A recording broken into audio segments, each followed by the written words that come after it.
Sub inspector के aspirants के लिए एक अच्छी खबर। जैसा कि स्ट्रेट लाइन ने आपको बताया था कि हफ्ते 10 दिन तक आपके नतीजे निकलने वाले हैं। आपका रिजल्ट निकल चुका है और आप इस वक्त अपना रिजल्ट देख भी रहे हैं। और कुछ टेक्निकल कारणों की वजह से एसएसआरबी की वेबसाइट के ऊपर जो थोड़ी बहुत दिक्कत आ रही है, उसकी वजह से कुछ बच्चे अपना रिजल्ट नहीं देख पा रहे हैं, लेकिन मेजॉरिटी बच्चे इस वक्त अपना नतीजा देख रहे हैं। आपको बहुत बहुत मुबारकबाद कि आपके नतीजे निकल चुके हैं। अब ये नतीजे निकलने के बाद आप अब अगली की कार्रवाई भी जानते हैं कि इसके बाद आपका फिजिकल होगा और बाकी प्रोसेसेस होंगे। लेकिन सबसे अहम बात ये कि जैसे हमने कहा था कि बिल्कुल एकदम एक हफ्ते 10 दिन के बाद हमने आपको कहा था कि आपके नतीजे निकलने वाले हैं। थोड़ा पेशेंस रखें, घबराएं नहीं और लगातार एसएसआरबी को टेलीफोन करने से या बार बार फोन कॉल करने से आपके नतीजे जल्दी निकलने वाले नहीं। जो टेक्निकल फॉर्मेलिटीज हैं उनको मुकम्मल करने के बाद नतीजा बिल्कुल एन वक्त पर निकाल दिया गया है और आप लोग इस वक्त नतीजा देख भी रहे होंगे। लेकिन इस नतीजे में थोड़ी डिसअपॉइंटमेंट है। वो बच्चे जिन बच्चों को सेंट्रल एडमिनिस्ट्रेटिव ट्रिब्यूनल ने कहा था कि आपको फॉर्म भरने की इजाजत है, उन तमाम बच्चों के लिए बुरी खबर यह है कि एसएसआरबी ने यह तय किया है कि जब तक कैट में इस मामले का निपटारा नहीं होता तब तक इन बच्चों का रिजल्ट नहीं निकाला जाएगा। यह कैट ने तय किया है। यानी साफ तौर पर जिसमें कहा गया है कि कुछ बच्चे जो है सेंट्रल एडमिनिस्ट्रेटिव ट्रिब्यूनल के पास गए और उन्होंने सेंट्रल एडमिनिस्ट्रेटिव ट्रिब्यूनल के सामने ये गुहार लगाई। और ये आपको याद है कि एज रिलैक्सेशन का मामला था जहां पर बच्चों ने अपनी ये फरियाद कैट के सामने रखी थी कि हमारी उम्र 33 वर्ष तक हमको इम्तिहान में बैठने की इजाजत मिलनी चाहिए। लेकिन आपको ये भी याद है कि हुकूमत ने मना कर दिया और हुकूमत ने इस रिलैक्सेशन को कुल 30 साल तक कर दिया। उसके बाद जो 30 साल से ज्यादा उम्र के बच्चे थे वो लोग नाराज हो गए, खफा हुए। उन लोगों ने कोर्ट कैट के सामने अपनी फरियाद की। कैट ने इंटरमिट डायरेक्शन दी और कहा कि इन्हें इम्तिहान में पार्टिसिपेट करने की इजाजत दे दी जाए। उसके बाद आप जानते हैं कि इनके ऑनलाइन फॉर्म्स जो एक्सेप्ट किए गए, ऑनलाइन फॉर्म्स एक्सेप्ट करने के बाद और कुछ लिटिगेंट्स जो हैं और कुछ एप्लीकेंट्स पहुंच गए कैट के पास। कैट ने उनके लिए भी सेम डायरेक्शन दी। डायरेक्शन देने के बाद इम्तिहान जो है 1200 पोस्टें जो सब इंस्पेक्टर की हैं, तमाम एप्लीकेंट्स की, उनके समेत जिन लोगों को कैट ने फॉर्म भरने के लिए कहा था, तमाम सेंटर्स पर 27 मार्च 2022 को ये इम्तिहान हुआ।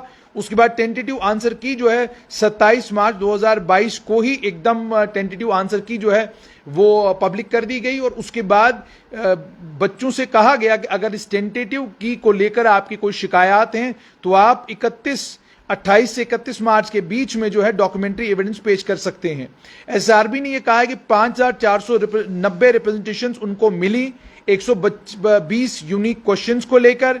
इन रिप्रेजेंटेशंस को, ऑब्जेक्शंस को एग्जामिन कराया गया सब्जेक्ट मैटर एक्सपर्ट से और उनके ओपिनियन पर, उनके ख्याल पर फाइनल आंसर की जो है वो तैयार की गई सब इंस्पेक्टर के इम्तिहान की और फाइनलाइज की गई और नोटिफाई की गई 19 अप्रैल 2022 को फाइनल की जो है वो नोटिफाई की गई। अब इन तमाम चीजों को ध्यान में रखते हुए जो ओएमआर टेस्ट 27 मार्च 2022 को हुआ था उसकी बिना पर बोनस मार्क्स भी कैंडिडेट्स को दिए गए हैं।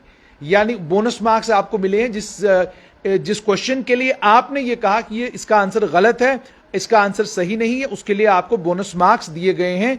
ये बात कह दी गई है। तो चलिए, बोनस भी आपको मिला है। Bonus marks allocated to the candidates जिनके पास एनसीसी की सर्टिफिकेट है, उन बच्चों को बोनस मार्क्स भी दिए गए हैं। रिजल्ट शीट जो है वो नोटिफाई कर दी गई है और साथ में यह भी कहा गया है कि वो तमाम एप्लीकेंट्स जिन्होंने ऑब्जेक्टिव टाइप रिटन टेस्ट में पार्टिसिपेट किया कैट की डायरेक्शंस पर, उनका रिजल्ट विदहेल्ड किया गया है तब तक जब तक कैट उनकी जो कैट के सामने एप्लीकेशन है उस एप्लीकेशन का, उनके केस का निपटारा नहीं करता, तब तक उनका नतीजा निकाला नहीं जाएगा। तो जैसे मैंने आपको कहा कि ऊपर यह भी आपको बताना जरूरी है कि 27 मार्च 2022 को जो रिटन टेस्ट हुआ था उसमें एनसीसी की सर्टिफिकेट जिन बच्चों के पास है उन्हें बोनस मार्क्स भी दिए गए हैं। माफ कीजिएगा, ये बोनस मार्क्स ये जो क्वेश्चन गलत हुए हैं या सही हुए हैं उनके नहीं है, ये सिर्फ एनसीसी सर्टिफिकेट के बोनस मार्क्स दिए गए हैं। और कैट में जो बच्चे हैं उनके नतीजों को रोक लिया गया है और यह कहा गया है कि कैट जब डिस्पोज ऑफ करेगा उनकी पिटीशन को, उसके बाद जाकर ही वो नतीजे निकलेंगे। और साथ में यह भी कहा गया है कि सिर्फ रिजल्ट की बुनियाद पर और स्कोर शीट की बुनियाद पर अगली सिलेक्शन के प्रोसेस के लिए कोई सिलेक्ट होगा ये जरूरी नहीं, बाकी एलिजिबिलिटी कंडीशंस को भी फुलफिल करना जरूरी है। और साथ में अब ये भी कहा गया है कि कोई भी कैंडिडेट जो रिप्रेजेंटेशन अपने नंबरों को लेकर देना चाहता है, जो मार्क्स उसको मिले हैं, वो 3 दिन के अंदर अंदर यानी 7 जून 2022 से पहले पहले आप अपनी रिप्रेजेंटेशन ईमेल के जरिए, ऑफिशियल ईमेल एड्रेस जो ssbjkgrievance@gmail.com, इस रिप्रेजेंटेशन को मेरिट्स की बुनियाद पर डिस्पोज ऑफ किया जाएगा और कानून को ख्याल में रखते हुए अगर कोई रिप्रेजेंटेशन 7 जून 2022 तक नहीं मिलती, स्कोर शीट नोटिफाई किया जाएगा और उसको फाइनल मान लिया जाएगा।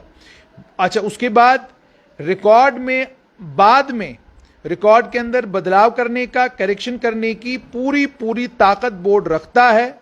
जहां स्यू मोटो जरूरत पड़ती है बोर्ड को, वो करेगा, या किसी कैंडिडेट के रिक्वेस्ट पर अगर वो कोई डॉक्यूमेंट्री एविडेंस पेश करता है, उस बुनियाद पर स्कोर शीट के अंदर बदलाव हो सकता है, लेकिन डॉक्यूमेंट्री एविडेंस उसके लिए होना चाहिए। उसके अलावा जम्मू और कश्मीर के दोनों सर्विस सेक्शन बोर्ड्स को यह कहा गया है कि जो बच्चे हैं कंसिडरेशन जोन में हैं, मेरिट की बुनियाद पर उन्हें जो है फिजिकल स्टैंडर्ड टेस्ट के लिए, फिजिकल एंड्योरेंस टेस्ट के लिए बुलाया जाएगा। बोनस मार्क्स जो एनसीसी कैंडिडेट्स को दिए गए हैं उसकी पड़ताल होगी जब आप एनसीसी का सर्टिफिकेट पेश करेंगे। एनसीसी सर्टिफिकेट पेश करने के बाद ही आपको बोनस मार्क्स मिलेंगे। तो सब इंस्पेक्टर के इम्तिहान के नतीजे निकल चुके हैं। ये लगभग कोई 1200 के करीब बच्चे जो हैं वो इसमें सब इंस्पेक्टर लगेंगे। 400 ओपन मेरिट में पहले थे, अब जो है ओपन मेरिट में 600 बच्चे हैं। शेड्यूल कास्ट कैटेगरी में 96, एसटी में 120, ओएससी में 48, एएलसी में 48, आरबीए में 120, पहाड़ी स्पीकिंग पीपल, पहाड़ी जुबान बोलने वालों में 48 और इकोनॉमिकली वीकर सेक्शन के लिए 120 पोस्टें जो मुख्तस की गई हैं। साफ तौर पर यह कि जैसे मैंने आपको पहले भी कहा, थोड़ा सा सब्र तहम्मुल का मुजाहिरा किया करें, आप जल्दबाजी में ना रहें। अब जूनियर असिस्टेंट के नतीजे का जहां तक ताल्लुक है, उसमें कोई मामला जो है वो कोर्ट में कहीं चला गया, उसकी तफसीलात मेरे पास आएंगी, आपसे जरूर शेयर करूंगा। लेकिन फिलहाल यही कि सब इंस्पेक्टर के इम्तिहान के नतीजे निकल चुके हैं। आप तमाम लोगों को मुबारकबाद जिन बच्चों के नंबर अच्छे आए हैं। बाकी बच्चों के पास अभी भी हक है कि आपके पास अगर आपको लगता है आपके मार्क्स कहीं कटे हैं, गलत कटे हैं, तो आप अपना डॉक्यूमेंट्री एविडेंस लेकर एसएसआरबी के पास जाएंगे और एसएसआरबी आपकी परेशानी का अजाला करेगा। बहुत बहुत मुबारकबाद उन बच्चों को जिन्होंने एसएसआरबी के इस इम्तिहान में शिरकत की और कामयाब हुए। और आने वाले वक्त में हमको जम्मू कश्मीर पुलिस में सब इंस्पेक्टर की नौकरी करते हुए किसी चौक चौराहे पर जरूर मुलाकात होगी।